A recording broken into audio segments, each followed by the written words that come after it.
जर मी तिथे आली इरविनमध्ये खूप धिंगाणा होऊन जाईल, कारण की मी फोटो बोलवले आज आणि सगळे फोटो मी आलेले आहे. वॉशरूम तिकडचे असे आहे की कोणताही गरीब पेशंट कोणी तिथे जाऊ शकत नाही.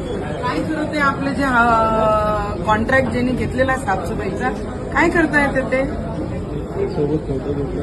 नाही, काय करून घेत मला समजतच नाहीये की एवढे मोठे कॉन्ट्रॅक्टचे पैसे देते सरकार आणि एकही माणूस तिथे जाऊ शकत नाही, एकही बाई तिथे जाऊ शकत नाही. कुठे जाणार आहे एवढे उन्हात मला सांगा तुम्ही सीएस साहेब. जर मी आत्ता आली ना तिथे व्हिजिट दिली ना, सगळं धिंगाणा करून टाकन मी इरविनचा. काय करत आहे, कोण आहे कॉन्ट्रॅक्टर, कोण आहे रेग्युलर साफसफाई करणार आहे? मग आज जर साफसफाई झाली नाही आणि मला संध्याकाळी फोटो पाहिजे त्यांचे तुमचे रेग्युलर साफसफाईवाल्यांकडनं, सिरियस पेशंट जे असते त्याचं सिटी स्कॅन होत नाही तिथे, कुठे चालू आहे?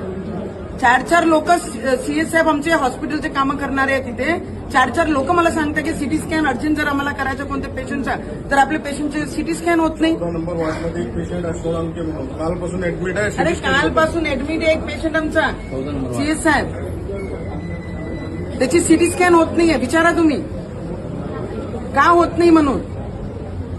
सीएस साहेब साफसफाईवर तुम्हाला लक्ष द्यायला लागेल बरं. सगळे गरीब लोक त्या हॉस्पिटलमध्ये येतात आणि त्या बाथरूममध्ये सुद्धा जाऊ शकत नाही. एवढी घाण परिस्थिती. तुम्हाला फोटो पाठवते आता.